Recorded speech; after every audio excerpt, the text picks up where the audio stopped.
All righty, yeah, let's go. What's up, y'all? This is Dirt Griggity Channel, and this is Scram Punks episode 23.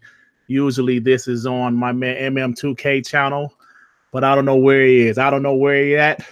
No, actually, I think he's doing the Bird Box Challenge somewhere. But we are about to have this podcast. I have two very special guests to the Scram Punk podcast. It is, of course, my man Nethos. Everybody knows Nethos. What's up, Nethos? What's going on, people? Yeah, you guys know me from Twitter, always trolling and getting people riled up, no matter what side you're on, learning from people like Verdict and so on. But what's going on, Dirt? Not much, man. I'm just trying to do this thing. I'm kind of green at this, so I'm doing the best I can. Now, my other guest, damn it, I forgot your damn name. That's so unfortunate. It's fine. Operation. I'm sorry. It's Operation. Damn, Nethos, you forgot to remind me. Tell me his name. I forgot your name, bro. I'm sorry. Introduce yourself, please. What's up, y'all? I'm not really active, on Twitter as much as Neff. Not until recently today, but other than that, I just game whatnot. Kick some shit every now and then, but you know how it is. Keep it real minimum. All right. Now, I got a question. Is it Neff or Nethos? What's really? It's both. Yeah, I really don't care how you pronounce it. Like, I intended to just be Neth, like Neth, but people change it to like Nethos and all sorts of things. But like, I roll with it. Okay, so it's like whatever. Okay, I got you. Yeah, I got you. So we got a few topics we wanted to talk about this evening. Nothing big. I don't really like to have a long podcast. So just a couple things we want to talk about. Is there anything you want to talk about first, Neth, or? Well, I figured since, it's 2019 now, I can't believe it. We should talk about, what games that you've been playing recently, what have you beat recently, maybe, and, what was your favorite game of 2018 now that it's over? Well, me personally, I know I'm an Xbox guy, but I got to be honest, man. God of War was my game of the year. I recently finished Red Dead Redemption 2. It is a pretty good game, man, but it's something about that damn God of War, man. It's one of the best games I played in a long time. So that was my personal game of the year last year. Mm-hmm. And so you said you beat Red Dead recently and God of War. All right. Yeah, for me, I'm still playing Red Dead Chapter 5, so I'm getting closer to the end, but I'm still a little ways off. And, I think Red Dead is just like my game of the year because of its genre-defining nature. Because you have to realize, people ask, well, what does Red Dead do different than other games do? And that's the level of detail Red Dead 2 has. Like, the world is so damn immersive. Every NPC has a story. They have a whole life if you follow them around. The amount of detail in Red Dead 2 is unmatched. And it's so much so that even people like at CD Projekt Red are now saying that Cyberpunk 2077, they're comparing their level of detail to Red Dead. So that's how much Red Dead raised the bar and how much Rockstar really is showing off their talent there. But I will say, my second favorite game of the year, and honestly probably my second favorite game of the generation thus far, is God of War. God of War is a phenomenal game, and I gotta give them mad respect. My name on Twitter right now is Nethos, as you see, but it also says I take the L on God of War, because I was convinced Red Dead 2 would win game of the year, but I was wrong. It was God of War. And you know what, I'm proud of Sony Santa Monica for doing that, because they were a studio that was on the decline. Like, things were looking rough for them, but they put all their eggs in one basket and really did their best with God of War, and it paid off, because God of War revolutionized its gameplay for its series, and it did fucking phenomenal. Lots of sales, and it won even game of the year, and that's a phenomenal feat, even if you are a hater. I agree with you right there, man. I'm gonna reserve my Xbox for another day, but for me, I'll just have like Sea of Thieves or something. Actually, hey man, State of K2, that shit's lit, bro. It's just fun for me. I like the survival aspect, but recently beat Mutant Hunt Zero. No, Mutant Zero. That's an actually surprisingly good game. I think you were calling that a sleeper hit, weren't you? Hell yeah, it's a sleeper hit, bro. I did not expect to be that good, because I do like the XCOM series, but like, I wasn't expecting much from it. But it's a delightful surprise. It looks interesting, and what I really like about it is it's in Game Pass, and that's what's great about Game Pass. It kind of expands your portfolio, because I wouldn't buy that game unless if it was like $5. But now that I have it free in Game Pass, I might just check it out. Maybe I'll find a new series I might get into. Maybe I'll find a new genre that I might get into. Yeah. That's what's cool about things like Game Pass. It's a nice little story in there, but like the voice acting from the characters, bro, is one of the best of this year, I would say. Especially from the main cast, Board and the Duck. Yeah. And you know what? State of Decay 2, I would have to say, man, I don't know. People always talk shit about this game. I know it's it's not high AAA quality, but State of Decay 2 was a damn good game. I put about 40 hours in it, and that was only on one map, and I thoroughly enjoyed the game myself. So, it's a good game. It was rough for a lot of people at launch, but yeah, if that game's your stick, you'll definitely stick with it. Definitely. But, now that we got that out of the way, I guess we'll start with our first topic in honor of MM2K, which, if any of you are wondering where he is, MM2K had gone to such an obsession with Fallout 76 to the point where his mind went deranged. He thought, the next step for Fallout is playing with my friends. That's what I'm doing in Fallout 76. And to take that to the next level, I'm going to have to go out into the wild of real life and start living Fallout. So, that episode of SpongeBob, that's really random, but the episode of SpongeBob where SpongeBob literally goes out to the jellyfish fields and starts living as a jellyfish. Well, that's MM2K right now, living in the wastelands of wherever the fuck he lives as a Fallout. Like, if a cop rolls up to him, he's like, oh shit, some enclave's here, and then he would run away. So he's out doing his thing.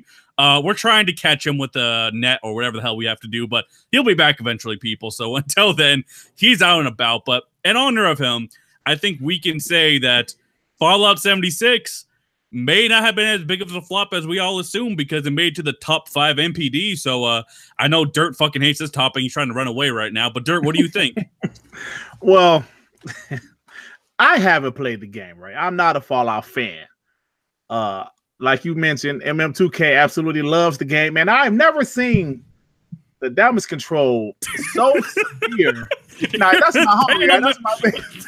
You're the guy he chose to replace him, and you're like, damn, listen, that damage control, though. Listen, he's a fan of the game. Kudos to him for loving this game. But yeah, I mean, State of Decay 2 came in first at MPDs once. Like, I mean, I don't know, man. I haven't played the game, so I can't really talk about it. But this shows that there's interest in the Fallout franchise. It's a very popular franchise, and people wanted to give it a try. But the real question is, will it be in the MPDs next month? Oh, I don't know. Shit. All right. Op, you want to follow that up? Well, I haven't bought the game yet, but like I really ignored all the hyperbole surrounding the game. I knew it was buggy, but I doubt it was as bad as some people made because not everybody has the same experience. But I'm glad the game is doing well. This shows that the game is big enough. It did enough right to blow past all the bullshit, all the complaints and whatnot, and they are working on it as we are speaking right now. So that's good for them as well. But as far as being MPD next month, I'm pretty sure it will. It won't drop off of map like some games. It has that cloud to stay around. Yeah, but it's so much bad. Maybe not Polar State of K2, you mean? Who knows? But it's so much bad press with that game, though. Yeah, I think that's undeniable. Like, shit, I'm in the chat. I hear this blasphemy. Hey, my brother, how you doing, man? I was just concerned about you. That's all, man. Yeah, I know. He's on his phone, aka his Pip Boy, out there in the streets right now. Pip Boy. But yeah, no, I think Fallout 76, still has bad press nonetheless. And even if it is selling well, kudos for that. But what do they have to do to make it sell well? They had to drop down the price significantly. They had it on constant sale. They clearly had issues selling the game, at least initially. So, and with the bad press around it, I think Bethesda really has to rethink some of the stuff. Like maybe Bethesda in the future for, let's say, Elder Scrolls 6, because that's the one that's a little more far off. Maybe they will have to consider making a brand new engine or something, because a lot of these issues with the game with its glitches and stuff, it's because they're using a very old engine that's just simply outdated and the tools just aren't up to date. Like even in Fallout 4, there's an Easter egg that was recently discovered where a dev for the game took shots at Bethesda and said, if you don't update these tools, games like Starfield, which is another project they're working on, and the next Elder Scrolls are doomed. So, wow yeah. I think eventually they have to update the engine. I mean, they have to eventually. Right now, the games are still selling pretty good, but I think the backlash of the quality and the bugs is going to make them have to update. And honestly, there's nothing wrong with Bethesda having to step up their game to making a better quality game. I'm not saying change your formula or anything, just change the engine, make it smoother, make it less buggy. And as a consumer, there's nothing wrong with that. Maybe they take a few extra years, but hell, I think we'll all appreciate it. Because at the end of the day, when you see CG Projekt Red out there making The Witcher 3, and I'm not saying The Witcher 3 isn't buggy, but we can agree it's a little bit smoother than Bethesda games as of late. I think Bethesda needs to step up their game. But that's just my opinion on the matter. I agree with you. I think I'm one of the few people who doesn't experience that many bugs with Bethesda games. Like The Witcher 3, I experienced a lot, which is surprising. But Bethesda so far, I really haven't. But like from what I heard, for like a Fallout fanatic, pretty much is like with their games, they usually do like they use like a certain engine for like 3 games to move on to the next one. So I guess the one with Fallout 4, the creation, it was yeah, Skyrim they've been at using first. the creation engine for the longest time now. Yes, it was Skyrim, Fallout 4, now 76. So if they say choose to recycle with 3 games per engine, this is the last game with that engine. Yeah, hopefully so. Yeah, right. Hopefully. But let's see. What can we move on to? Well, you know what? We got an Xbot in the room. Actually, we're all total. We are supposedly Xbots. Some of us show more than others. But I found this tweet by Chris Steele, and I'm gonna have to pull it up here. And what I find interesting by this tweet that he made was he says that's a game journalist, and I'll send you guys a link here in just a sec. But it looks like Eon Miles Shong, if I pronounced that correct, I probably didn't. He took a picture of the game The Last Night, which is a game Microsoft showed at their E3, I think in 2017. And basically the game, if you guys don't know, was in almost development hell. Like they're having a lot of issues with it. And, you know, that's always unfortunate. But he takes that picture and... Sorry, not that picture. He takes that article, right? He quotes the article. And above where it says, you know, the game's having issues, he writes that that's good. This journalist wrote that it was good that this game is having issues. That's terrible. Did he provide any context to support his bullshit, or like what's going on? Nope. Oh, well, it looks like I got this whole thing messed up. I'm going to share it to you guys. But yeah, it was by the person who said that was Imran Khan, and he says it was good that this game was having issues, I suppose. Because that's all he wrote, just good. I wonder why. Like, I mean, is it some history with, you know what I'm saying? I mean, why would he say that? Yeah, I don't know, because like at the end of the day, you may not care for a game, but you should never support a game being in development hell. Even Fallout 76, I wouldn't be like, oh, that's good that game's struggling so hard in development. Like at the end of the day, we want games, and you are not the audience for every game. Right. Like MM2K would want that Fallout 76. Look at that, he's fucking loving it. Right. But at the end of the day, yeah, I don't know how you write that good, especially if you're a game journalist. It's one thing if you're just some fanboy, but you know, you have to be a little bit more professional. Yeah, absolutely, man. Absolutely. I think that's why, like, a lot of like fanboys, whether it's Xbox or PlayStation guys, sometimes we expect the media to be neutral, or even, you know, act like they're neutral, pretend like they're neutral, because stuff like this is kind of crazy, man. Why would you say good? I just don't understand that. I mean, they do something personally. You know, I forgot that we're on Google Hangouts. I can actually share my screen, so let me do that real quick. Okay. Here, I'll pull up right here. Oh, okay, yeah. Yeah, all right. So let me zoom in a little bit. Well, I mean, based off what you said, it's just too.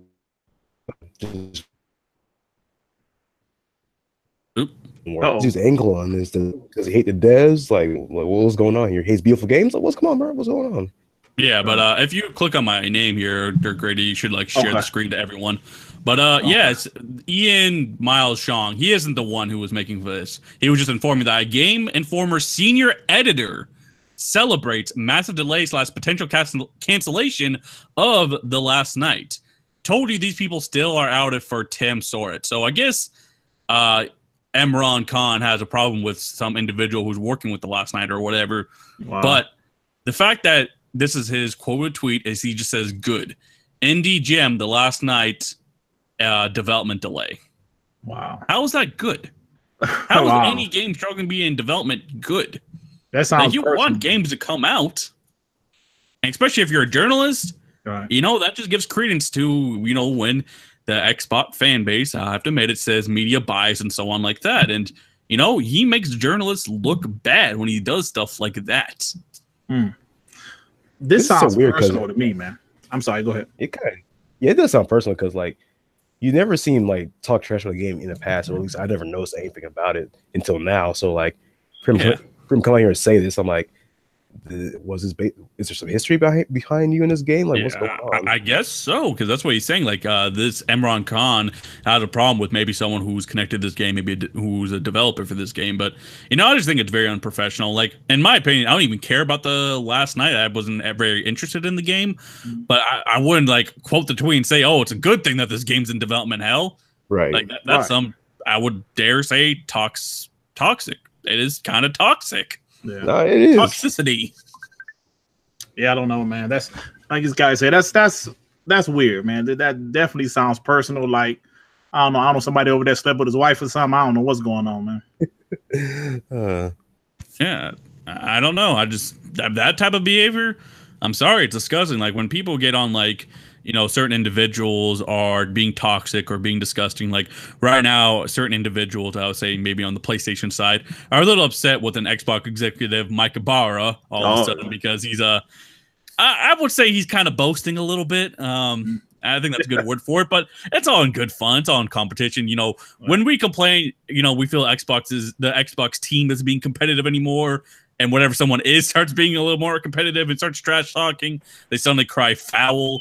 I don't know. I don't really understand how that all works, but I just wanted to share that because I thought that was very interesting. And shout out to Chris Steele, who's the one who actually found this. Right. Yeah, that's crazy. Yeah, I don't know, man. All right. And I see we have LaButter in here. Your Butter, you still there? Yeah, I'm here. Can you guys hear me? Yeah, what's up, brother? Yeah, I'm chilling. And Mr. Parker is joined too. Oh shit! Hopefully you guys might. Yo, Parker isn't wrong. You can't really do Google Hangouts from your cell phone for some reason. If you click the link, it does give you the error. Thank you. So you have to do it from your PC. I'm not sure if that's something Google has to fix for their phone. No. Here's the thing. T-Boy had told me, was it like copy to share the link and like paste it in the DMs? Because when T-Boy sent me the invite, I was able to join. Because at the end it'll say like call whatever or something like that. I'm able to join that way. How he does it, and he has a Mac though. So yeah. Oh, no. On Mac is different. I'm saying like on the phone, if you have Google Hangouts app on your phone, because I'm saying I'm able to join it from my phone though.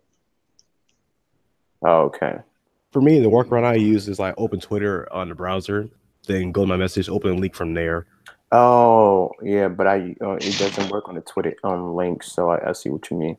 Yeah, that's the workaround I use. I've used my phone. Okay. But alrighty, congratulations to Butter and Parker actually making it, and he's not sounding fucking terrible. Usually he sounds like he's under a pillowcase or something when he joins these shows. But what's up with you guys? Did you hear the topic I was talking about? Do you have any thoughts on those? Oh yeah, one thing I realized about these journalists, like, they do shit for like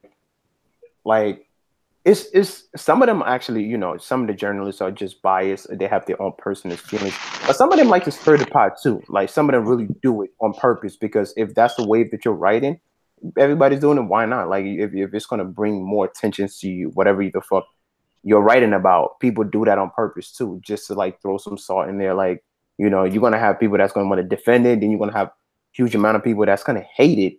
So it's gonna bring this tension back and forth. Like some of them do that just to like, keep that toxicity, whatever how the fuck you pronounce it, keep going. Like some of them really do that. They like to keep that shit going, like add more fuel to fire. Like that's what most of them do. Right. Mm-hmm. Yeah. Absolutely. Yeah, man. They want people to click on the articles or like their YouTube channel or whatever. You're absolutely right. They even go as far as with the clickbaits and shit like that. Like that's one of the things. Like a lot of these journalists, that's what they do. Like they want attention. They need rating. Like IGN does that shit all the time. This shit is so clickbaity. It's fucking ridiculous. Like the title doesn't even match what you read on the article. Like it doesn't even, like when you read the article, most of the time it doesn't even cover what the title of the article is. All right. Yeah, at the end of the day, people read titles and go off, and people read titles and make a whole podcast about it instead of reading the article. That's why you got to be careful for these days, and just read the goddamn article. If you're gonna do a podcast or even a video on it, read the goddamn article first, at least. Hey, you know what though?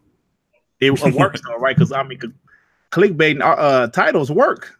Yeah, they really do. Even myself, oh shit, let me look. I don't want to watch the whole video, but let me just click on it just to watch.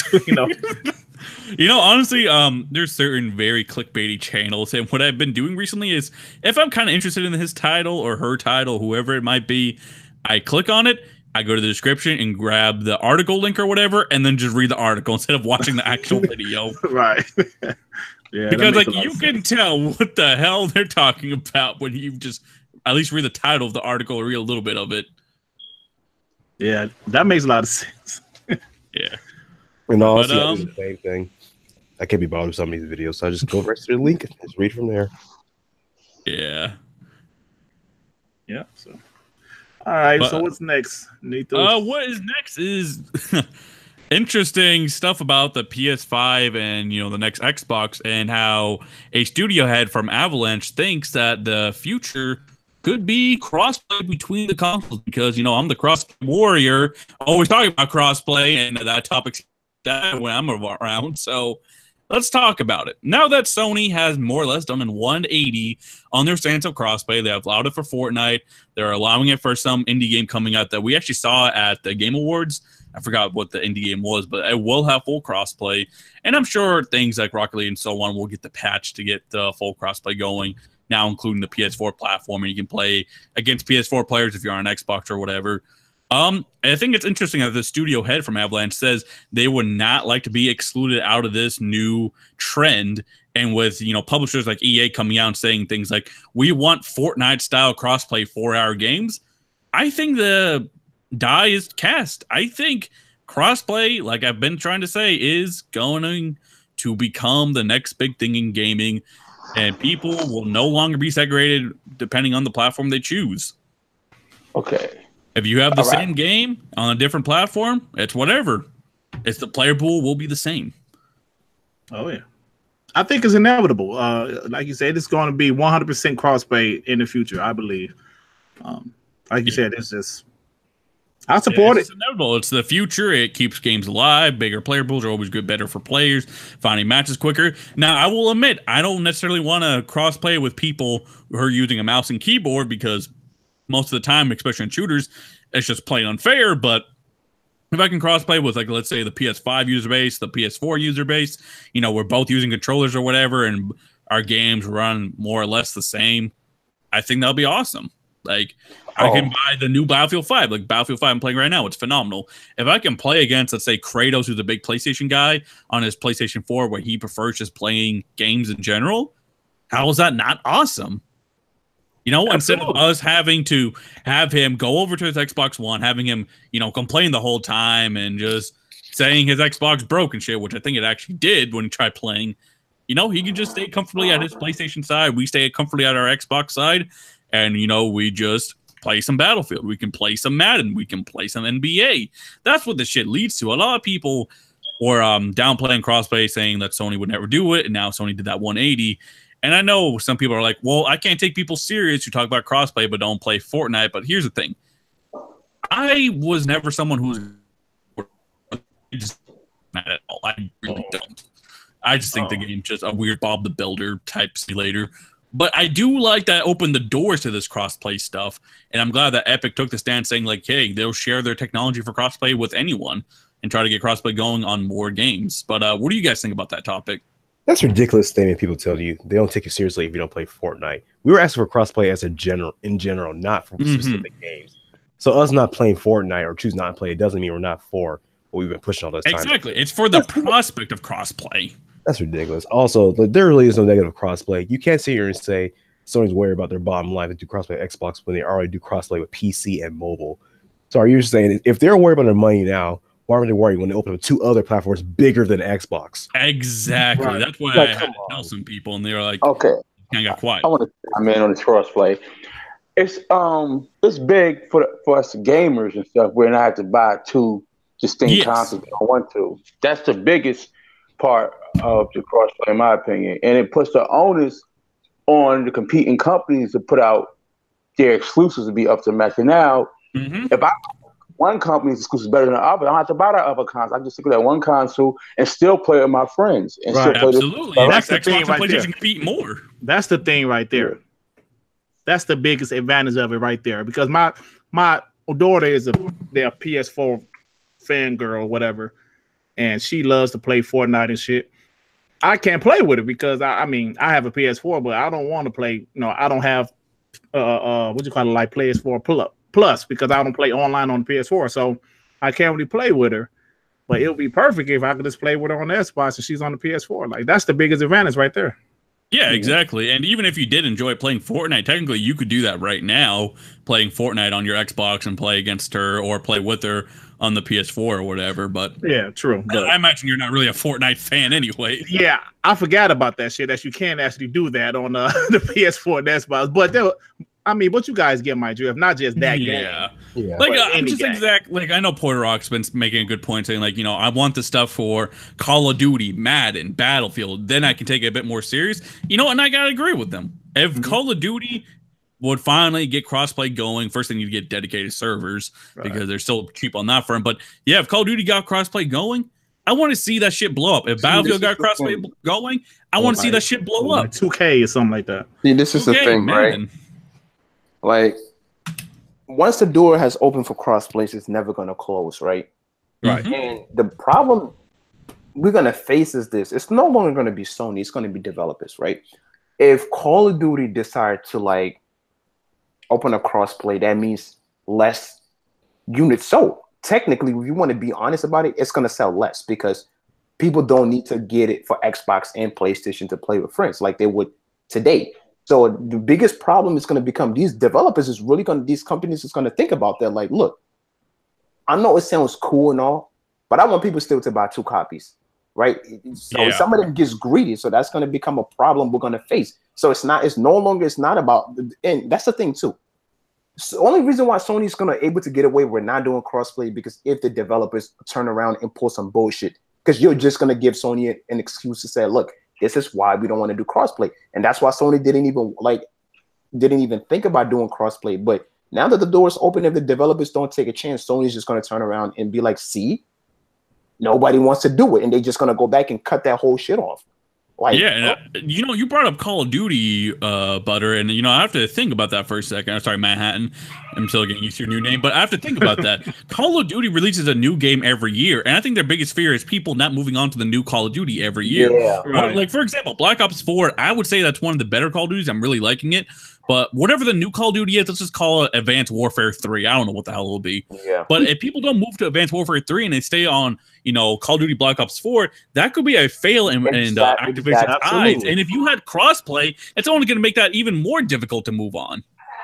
Yeah, you're right about that. Because the player pool of Black Ops 4 is going to be ever bigger.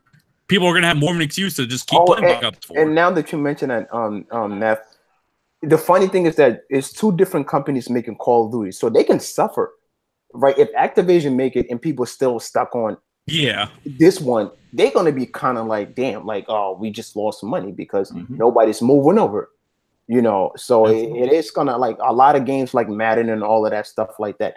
Yeah, they might probably get a lesser sell like NBA 2K and stuff like that. Like, most developers do, when it comes down to it, they like the fact that people buy multiple copies and things like that too. So that's something worth thinking about on their part too. So it's a lot of things into when it comes to crossplay because it's much to gain and it's much to lose. It's what each preferred, to be honest. So Microsoft and Sony will still make their money because when it comes to games, they don't care as long as they provide the hardware. That's what that matters to them. But the developers are going to be like, well, you guys are making money, but we're losing money at the end of the day. So it kind of does become a problem. So that might force some developers to start doing tournaments and all that stuff like that.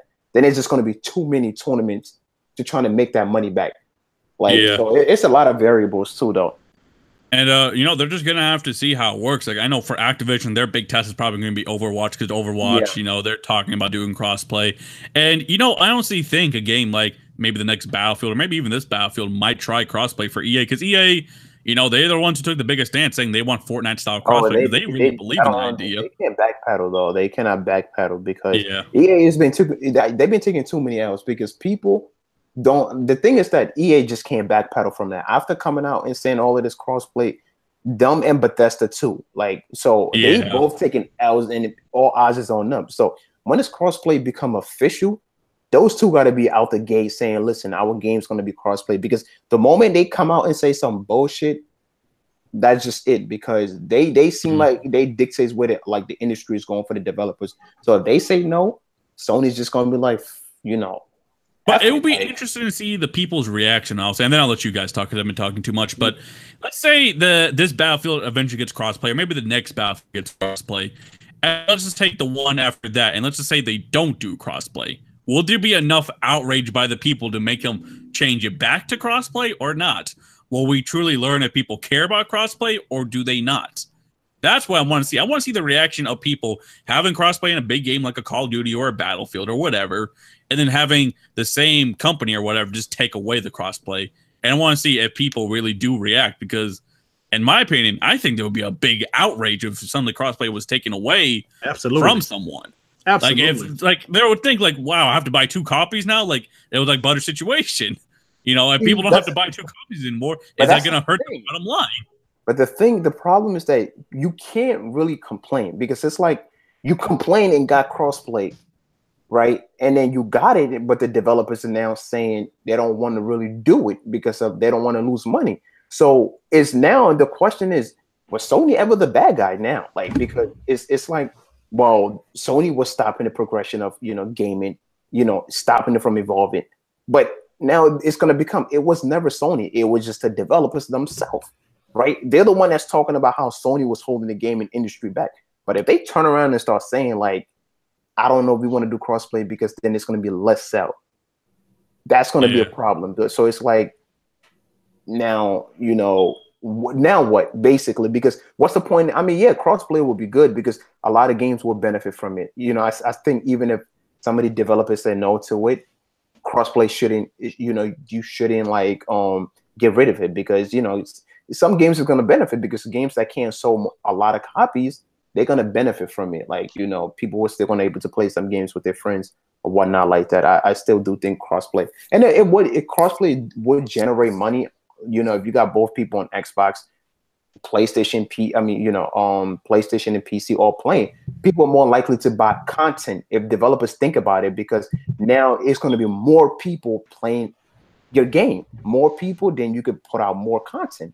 So, and that's what I'm wondering if it might evolve to, because if crossplay does become a big thing, like maybe let's say Call of Duty starts doing it, and let's say people don't move on to the next Call of Duty or whatever because they really like the prior Call of Duty more and the crossplay pool is so big, would that encourage Activision to then say, maybe we shouldn't put out a Call of Duty every year. Maybe we should hold back a little bit and put out Call of Duty every 3 years. You know what's crazy? Like maybe that would finally encourage them to get off that yearly bullshit. You know what's crazy? You know what would happen if a crossplay become a big thing? Most Activision Call of Duty would become a game.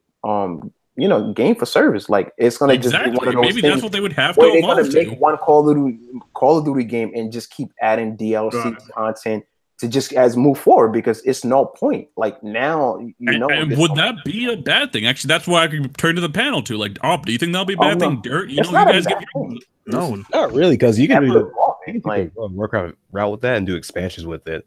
Yeah. You can have a new expansion. You can have a future expansion. Like, just think about stuff like that. Yeah, I personally don't play Call of Duty, so I wouldn't care either way. But that would be a cool idea for him to go. But as far as crossplay thing, I don't think it will decrease sales because we have to understand, like in this generation, people that play with their friends, they pretty much go with their friends go, right? So if they're all the crossplay playing Call of Duty, the next one comes out. If one of them buys it, they're eventually going to follow and buy it with them because they want to play the game together. So I think it could potentially push more sales for him as well. But go back to the point before that, you're saying like with crossplay might turn people buying less games because like I guess the bridge open up. I don't think like if they buy, where do these people go if they're not buying a game because they want to play in the first place? So they're just going to choose one platform. So there really is less restrictions they have. So I don't think they'll go away. Well, he's referring to people maybe like Next Gen 720 who tends to buy 2 copies of NBA 2K every time.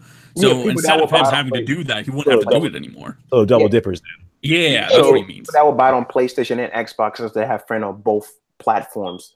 So and PC as well if they have to. So they will literally have 3 copies So it's gonna just be one now. So yeah. They figure they might lose money, but if they go a game with service, like I think if crossplay become a big thing, a lot of developers might just do that. It'll be like, yo, let's make one big game and that's add honestly stuff to the it. future anyways, or at least what the entry is looking like. People would just rather buy one game and just keep that game for a while at least, and just have it keep being added on. See, my take, like a lot of cases, like usually in the real world, people can't buy multiple systems like that. But, so if I only could choose like one console, regardless of which console it is, and still play with my friends, then that'd be a more cheaper route for me also. And then let the game, do the game of service, sort of like a GTA, how they keep getting those updates and stuff like Call of Duty like that. Mm-hmm. And I think that'll work right there because it's a shooter anyway. You can play for the multiplayer a lot of times, and they Call of Duty basically. Yeah, like exactly. I think games like Destiny or Anthem, if Anthem had crossplay, would have benefited huge off it. Because it's EA, they could have kept adding content for years and years and years and years. Games like that, like people are going to get into where you have people on PC, Xbox, and PlayStation. You can make billions of dollars with a game like Anthem. Like it could become $1 billion, franchise for them. Like when you really think about it, like because crossplay will generate a lot of money. Like, okay, I'm wondering, will they add a different like subscription package extra if crossplay really takes off with like all these games that's crossplay? I was going to mention that too. What you just said. Yeah, like so basically you're asking like how much power are the developers going to have basically, like pay this fee and play with your friends on another system. Like I don't know. I don't know if they would do that. I don't think that would happen. A disaster. I think exactly. It would be a disaster. Yeah. No, I'm not saying. I mean, like Microsoft and Sony, would they add a different tier subscription package for crossplay? If it really takes off. They do shit like this. Something that I thought about if because I know they're going to be another Nintendo. The new Nintendo is supposedly going to be a little more stronger, so it's going to be in a mix too. So I'm thinking to myself, like, I'm not surprised if Sony, Microsoft, and Nintendo comes up with some sort of stupid package, like for this crossplay, because it is what it is. They will find any means to make money. Like they really will find any means. I think that makes sense if we were living in the 360 and PS3 age still, but I think in the day and age, if you start doing crossplay, people are going to start looking at like what's free out there and doing multiplayer, like Steam. You have the EA Origin service. All like PC is free, and people are going to start streaming games to their phone soon, right? I imagine Google and Amazon or whoever will be doing a streaming service like Microsoft. I don't imagine they're going to charge people to play online. Like Google probably won't. Amazon probably won't. So how far can you take paying subscriptions? I think this is one of the few reasons why Xbox and PlayStation and even Nintendo could keep a pay subscription, because of they're allowing you to suddenly do crossplay. Because I think a lot of people are looking at these companies and saying like, why am I paying for this if I can play it free online on my phone and so on? Right. We have to think about it in that sense too. But I think you guys basically answered this, but I just want to make sure. Do you guys see any negatives to crossplay at all? Or not for a gamer. It's really going to be a reality? No, I mean, the only negative about it's going to be in crossplay is just the toxic. You bring in too much toxic fanboys in one place. Like, it's just going to be crazy online. Like, people are going to be talking about people's mom. Like, I thought of that too, and it's going to be like that at first, but I think it's eventually going to just like kind of go away, because a lot of the toxicity and the fanboyism comes from just people only being able to buy one platform, or they just remember only buying one platform as a kid. It's gonna be extremely bad before it gets good. Like exactly. When you bring them together, they're gonna talk a lot of shit. But over time, people will make friends online. Yeah, because at the end of the day, it's when you choose to buy a PlayStation or you choose to buy an Xbox, you choose to seclude yourself from a certain fan base. It would do too? It's gonna kill this whole fanboy shit. It was really gonna kill a lot of it, like but then again, like the only thing you're gonna able to talk about is exclusive, right? I mean, at the end of the day, and I think that's what people necessarily always wanted. They always said, exclusives are what comes first. We're gonna get to that. You're gonna really have to have the best. If crossplay becomes a thing, and it seems like we doing this games with service type stuff like that, I don't think people are really gonna necessarily care about talking about exclusive, because the way games with service is going to be a thing, people are not going to be talking about exclusives like they do now. And this whole fanboys thing is going to die out. Like, because play on any device is going to become a thing. So it's pretty much going to kill the whole fanboy shit, because if play anywhere, Sony's going to do it, Microsoft is going to do it, so all of this fanboy stuff is going to die out. Like, yeah, I don't know, man, that fanboy shit might never die out. It's not going to die out. The play anywhere, like, that's what I mean. If PlayStation starts adopting a play anywhere type mantra, maybe they'll keep it to streaming. Maybe they'll allow it on PC. Who knows? It's just a guessing game. They might not even do it at all. But if that were to happen, I think a lot of this fanboy shit will suddenly go away, because Sony fans will suddenly find an excuse for it. They're like, well, like it is what it is. We're fanboys at the end of the day. It'll be convenient, like Xbox fanboys, let's be real. We were like, oh, if you put Forza, Gears, and Halo on PC, I'm done. They do that. Well, I'm still here. I'm an Xbox guy. Yeah, you're right about that. We're just fanboys at the end of the day. Yeah, I know that with the crossplay and the services, all that.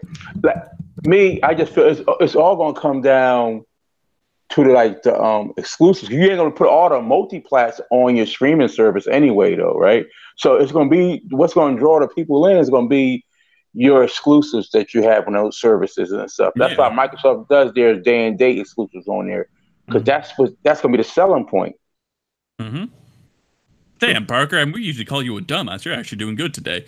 But, yeah, like I see Phase114 in the chat here saying, like, games like The Division would benefit a lot from crossplay, and I agree. Absolutely. Maybe I'll play The Division again, because who knows? Oh, yeah. Like, honestly, let's take someone like Next Gen 720.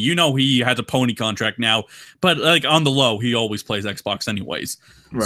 So I see so many of his fans always saying, like, hey, Next Gen, why don't you play Battlefield on PlayStation? Hey, Next Gen, why don't you play Street Fighter or Mortal Kombat on PlayStation? And he's always like, well, my PlayStation's conveniently broken or whatever. That's either near or there. But imagine if those games had crossplay and you said, you want to play those games? All right, let me boot up. Hey, you want to take this Twitter shit to the game? All right, boot up on the new Mortal Kombat. Like, just imagine if we live in a world like that. Like, you know what? You don't have to get on the Xbox. I don't have to get on that PlayStation. We can just boot up the same game. And since we have the same game, why can't we play? There'll be a lot of flakers with this, because people boot up, they'll never show, man. Let's be real. Exactly. But that's going to also show that they're cowards or whatever. So that's their issue. That becomes a you problem. Exactly. Overdone in the chat says, I don't even see a point of getting the next Xbox. Is he a PC guy? Overdone, the PC guy? Well, no, he's just. Well, I mean, he can be, I guess, but he just says if all games become play anywhere, he'll just go to the PC platform, which you can't argue with them. That would be the better experience. I'm gonna be honest with you, though. I'm definitely gonna do that shit if play anywhere and no sensitive, because I do spend. Like, I do IT anyway, so I'm like, I might as well just spend the rest of my goddamn life on PC at this point. Like, just get rid of my consoles, hook my PC up to my TV, and pretty much that's about it. Like, I'll be set for life. Yeah, you might as well, man. If that's my take is this: how powerful like the next console is going to be, and what they're actually pushing, and a price. So, like, if you could, I don't know, maybe 4K 30, 60. Then you might stay on a console, maybe if the price is right, depending on like the tax bracket you're in, All right. Yeah.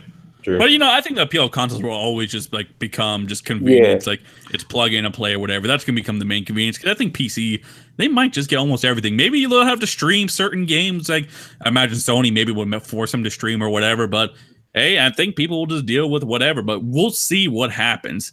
And for Overdone, you can't really argue with his logic saying like he doesn't see the point of getting the next Xbox, because if he just has a powerful rig, there is no point. He doesn't have to. If you got a rig, there is absolutely no point. You can just play it. It doesn't matter. It definitely depends on the situation.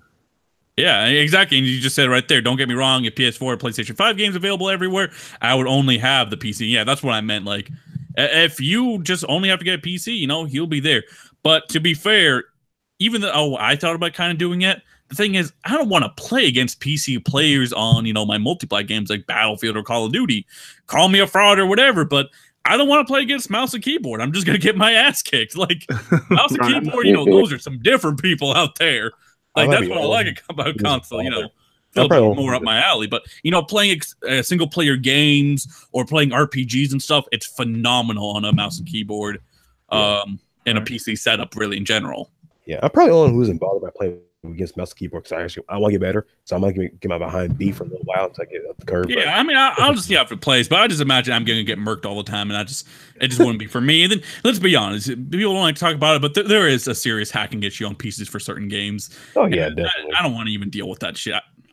I know people say, you know, console games get modded, but unless if the game's old as fuck, like World at War or something, you know, I don't think you really deal with those issues. Modern Warfare 2, maybe.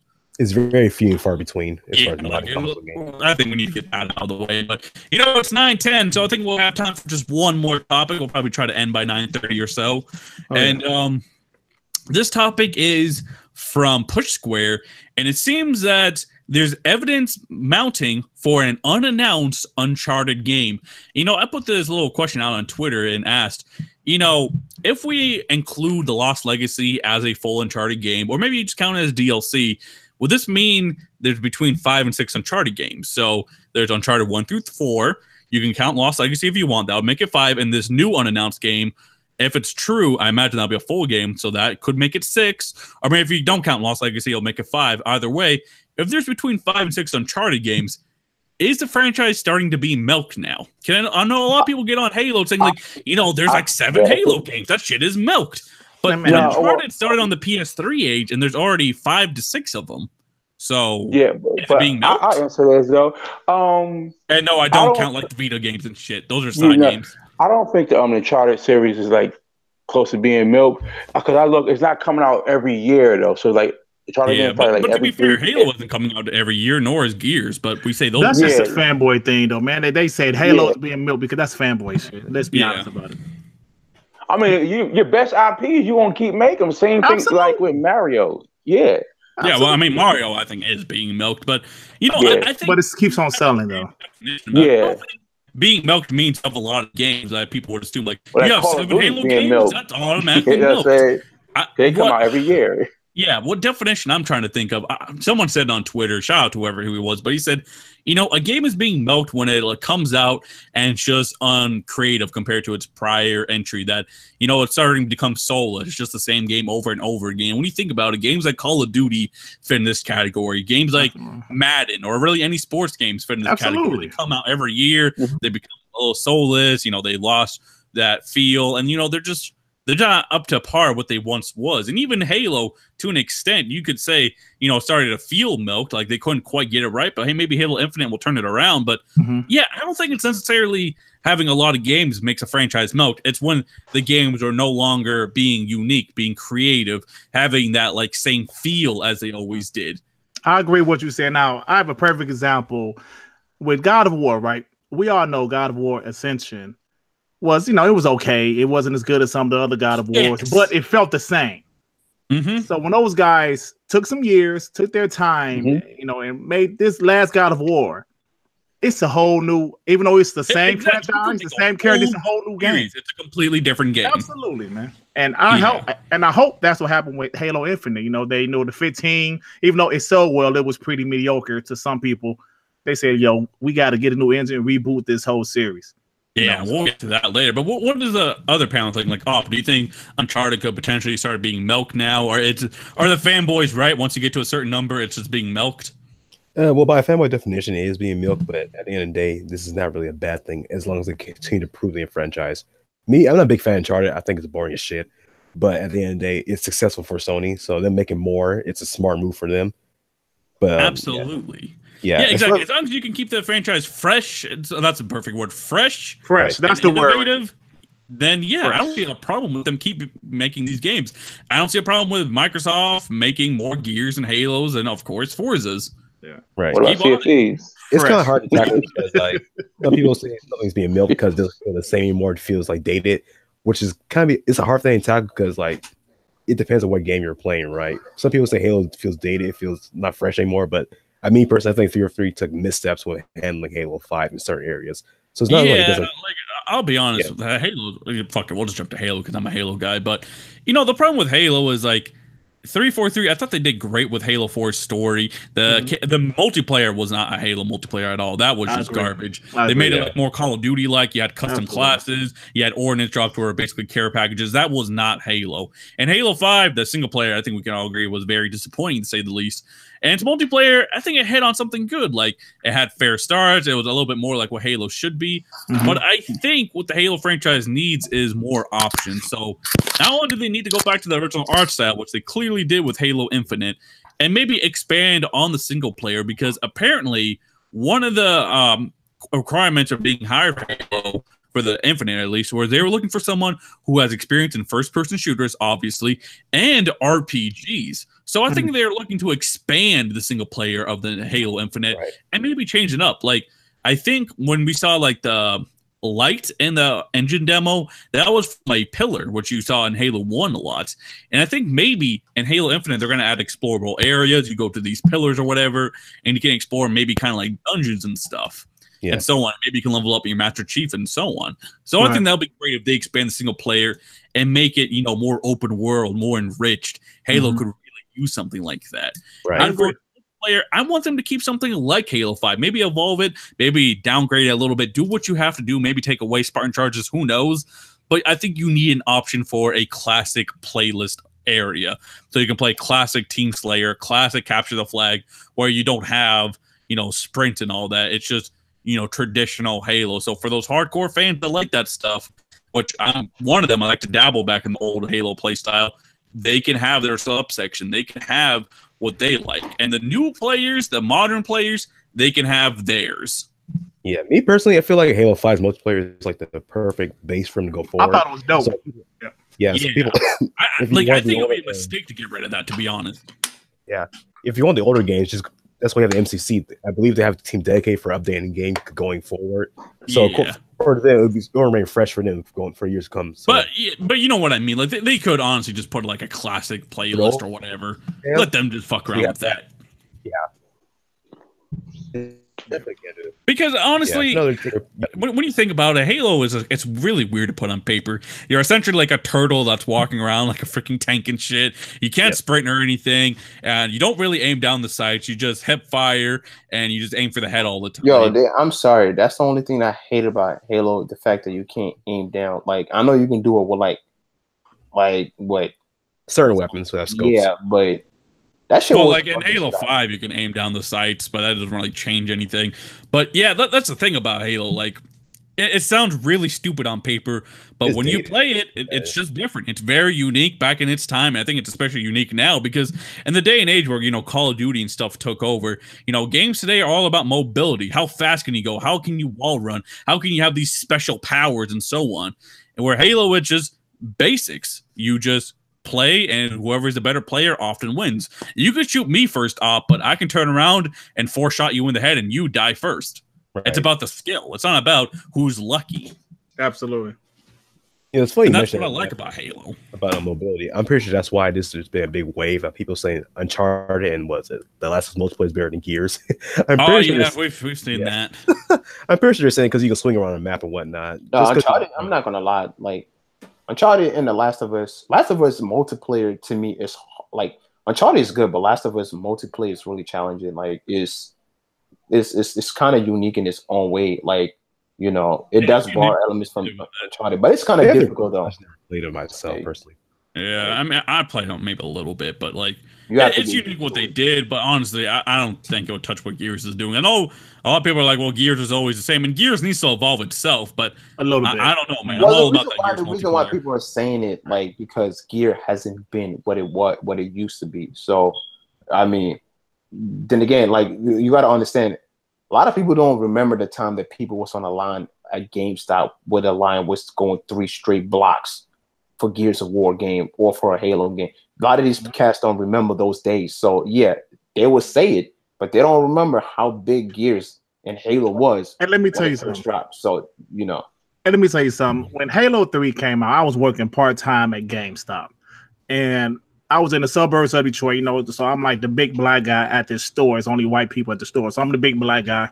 They said, "Yo, watch the door for us." Man, that line was so long for Halo 3 midnight, man. I'm telling you, people, like you said, man, people do not realize how big Halo really was, especially Halo 3. She was on the news and everything. Like, yeah, man, Halo 3 was crazy. That's the only reason why people took crackdown. Because of Halo. Yeah, people don't like to admit that, but that's the truth. Yeah, Yeah, man. But you know, I think Halo and Gears, they need to get back to what they were, but they also need to evolve in their ways. Like I know Gears of War 5 is evolving their campaign to be more open world like and more explorable. But I always thought that Gears of War, they need to keep the multiplayer, like the modes that they have as is, but they also need to take a risk, maybe add a battle royale mode, because I think that'll be unique with the Gears of War physics. Oh, yeah. Or maybe, you know, do a big open world Warzone type playlist for Gears of War. You know, like Halo 5's Warzone mode. Yeah, maybe they could have a Gears of War one where they really evolve Horde mode. That'd be dope. Because Imagine it's a big team Gears. Like there's 2 teams of 16 versus 16, and there's Horde things happening all around the place. Like I think that would be dope. That would be because Horde mode is actually a lot of fun if you and your homies playing whatever. But what you just said, imagine if there's 2 big teams. That would be sweet. That would be sweet. Like 16 versus 16 or 8 versus 8, whatever you want to do. But kind of like how Halo Warzone, if you ever played that, make that for Gears of War. That would be fucking dope. You would have like locusts running around and shit. Yeah, that would be dope. I agree with you on that one. Yeah, and then you would have like, you know, do you guys remember the opening to Gears of War 2 when you're on those big ass fucking I don't even know what the hell they are, but like they almost look like the elephants from Halo 3 and like you're fighting like those dinosaur looking ass locusts and shit in the very beginning. Absolutely. What if that was multiplayer? That'd be dope. You know, that's how Gears needs to evolve, because I know like when people say, you know, I don't like Gears of War, it's multiplayer because it's just a shotgun simulator. Well, doing shit like that, making it more big and shit, you know, that would make the Lancer more of a usable weapon. Right. It sounds dope, but it's gonna be hard to implement in Gears because Gears like they're implement like it's very close quarters. It's not very built for like I think they need to evolve it to our playlist where it is maybe more open and shit. Yeah, and also maybe, you know, Gears of War, it's always been about the 4-player squad from the campaign and so on. So it would be kind of cool. Maybe in the big team mode they would have classes like one guy carries around ammo and shit. And, you know, kind of like what Battlefield does. What if they do that for Gears? I think that would be dope. Maybe have a medic and shit.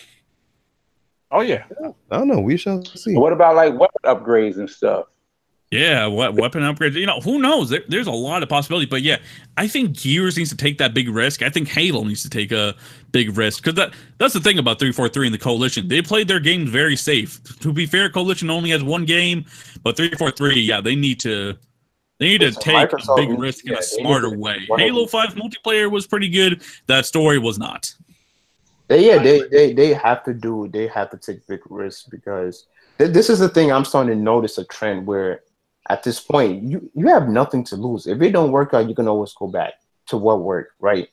But you shouldn't be afraid, you know, to take that big risk. I mean, I think the problem, like you said, Neff, they always playing safe because they're afraid all the people going to be like, oh my God, they changed the gears. It's not going to be the same. Because it's the same bullshit people said about God of War. As soon as they said that God of War is no longer going to be like that same hack and slash, people already started bitching right out the gate. No jump button in God of War. Oh, no jump button. Oh, you're taking away. No. They play God of War. It's like one of the best games I've ever played now. That's like, what I'm saying. I'm using the X. Rewarded for that shit. You know, they was crying and bitching like, oh, so it's going to be like Last of Us. He has a son. Do I got to run back and always save his ass? This is not my God of War. Kratos is supposed to be savage. I'm like, dude, like the moment this game comes out, oh my gosh, it's the greatest fucking God of War I played. I thank you so much, Corey Barlog, for not listening to my dumbass, even though you've been making this game your whole life. Like, I shouldn't even try to tell you what to do with your game. Hey, I thought God of War 3 couldn't be touched. You know I thought the same shit too, man. Hey, because God of War 3 was a masterpiece itself. Yeah. But that damn God of War 2018, man, oh my God. That's the thing, though. Microsoft got to see that shit. Like, you know what? It's worth taking big risk because now Sony just like has another fucking 5 years and they hang with another God of War series. Like, yeah, you see what I mean? Yeah, you're right. Because like whenever the next one comes out, it's going to be a beast. You know, we're gonna be waiting for it's like going to be highly anticipated. Oh, the next God of War coming out. That's what's crazy is that like Microsoft got to go back into that library, pull one of these games out, like, you know, and just, you know, if you want to take risks with Gears, you have nothing to lose. I mean, you know, they claim they're going to take some risks, though. You know, you heard Rod Ferguson said they want to take some risk with it. So with the single player, but they need to take risks with the multiplayer because the multiplayer has literally been the same. Yeah, true. Yeah. Yeah, you're right. You really can't touch that. But Like, I feel like Yeah, like I'm saying just add one more game mode. Not change the fundamental multiplayer, but oh, you at can least add add on like a game big modes. team I'm down mode with that. or a battle royale mode. Do something like that. They can definitely have more modes, you know. Just gotta see. Yeah, that's what I mean. You need to take a risk with a one big new mode. Make it maybe like a Halo Warzone, or just do a battle royale, which I think battle royale would be fucking second gears. Oh yeah, like a free for all type of something like that. Yeah. You know, yeah, I mean, Of course, keep the traditional multiplayer as the main focus, but you know, just experiment. Like Halo tried that Warzone shit, and it actually worked out for them. That's gonna be a new staple in the franchise. I feel like Battle Royale would fit the best in State of Decay 2, just because of the fact you have the zombies in the world as well. Oh man. Yeah, I The only don't thing care. that needed was more of a story. for the XCloud. Wait, say I'm again? not sure. It's supposed to come like this year though. The XCloud. I guess we're supposed to be able to test it out and see. Oh, like a beta? I mean, I wouldn't be surprised, Yeah. but if so, probably at the end of the year, or we'll see how if they announce anything for XCloud. Yeah. Yep. All right. Anything else, Neff? Oh, No, I think that does it. That's about it. y'all cover everything. Yeah, for the most part, you know, like we didn't have a lot of topics. You know, Oh, okay. it's not a lot going on right now. Yeah. So, guess that's But it. yeah, you know, that's Grand Punk's wrapped up. Dirk Riggity's first Grand Punk show. We'll get better at this, folks. We'll be a little bit less awkward as it goes on. Yeah, The panel might change a little bit. We'll try to get TRS back. Yeah, I apologize. I was terrible, but yeah, it was fun though, man. Thank God for Neff, because I don't know if I could have did it without him. And thank God for the panel. I appreciate you guys joining. I really do. MM2K, I don't know when you coming back, but yeah, thank you. Yeah, you know, I'm like Patrick Star out there. I'm chasing him with the jellyfish net and shit. Right. He doesn't want to come home. Yeah, Yeah, Okay. it's okay, man. He's in rehab. He's in that fallout. You know, we have to get him out, man. He's on the streets. The Enclave are after me. So, Yeah. So he's been injected with that fallout virus. Yeah, he took jet and shit for real. yeah. All right, we're about to get out of here. Do you guys have channels with content? Like, Nope. like Nethus, he had a channel with content. I don't know what happened, man. Oh, wow, I yeah. got What lazy. happened, bro? You know, yeah, you got lazy because you was putting out good content, man. Hell yeah. I was looking forward to his videos, and they said no, none of them was coming ever. I was like, damn. Yeah, What happened? Red Dead 2 happened, and yeah. Hey, but you gotta find a little time to make at least like 3-4 minute video, man. All right, y'all, we about to I get out of here. back on that. But you know, Mahan, you ever gonna make a channel? What's going on? Oh no, I want to You like, got them opinions. I want to start like start streaming, I guess, upload videos. But I'm like, I want to do videos, but the editing. So I'm just like, I might just go live and just speak my. Yeah, mind about to and say get if you just do a lazy. Google Hangout and just go live, you know, that's just a starting point. There you go. Like take my do a lazy way out of this shit. But no, I want to start playing games, like start uploading stuff on there and shit like that. Like, so that's what I'm gonna start doing. But I gotta find time though. That should be hard. Like, Yeah.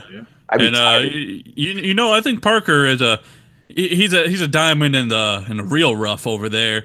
Parker, you ever even build that PC, huh? Oh no, you get the W on that one. Uh-huh. But what was the bet anyway though? What's I don't even know. I think something about your profile picture. I don't actually even care anymore. Yeah. Well, but DRM been kind of quiet about that Pokemon bet though. I'm sure he has a bet to cash in or whatever. What up? You still gonna be lazy there about your channel? What's going on? Bro, that thing's never coming. I don't know what you ask. I know. Every time I talk like, yo, we gotta make a channel. He's like, I don't want to put out shitty content. I'm not even gonna start. Nah, quit while I'm ahead. yeah. And you know what's so hard about you try to get better with your content, but shit, man. I listen to my shit back, like this shit trash. You know? Like, I don't know I don't know how the fuck I got 500 subscribers. I swear I don't, man. Shit trash, The but, funny ass thumbnails you always put up just your face. hey, every thumbnail I In a got my random face on there spot. somewhere. Somewhere. Bye, y'all. You about to get out of here, man. I appreciate everybody tuning in to this channel. Thanks to the panel. Thank you, everybody. We out of here. Peace and love.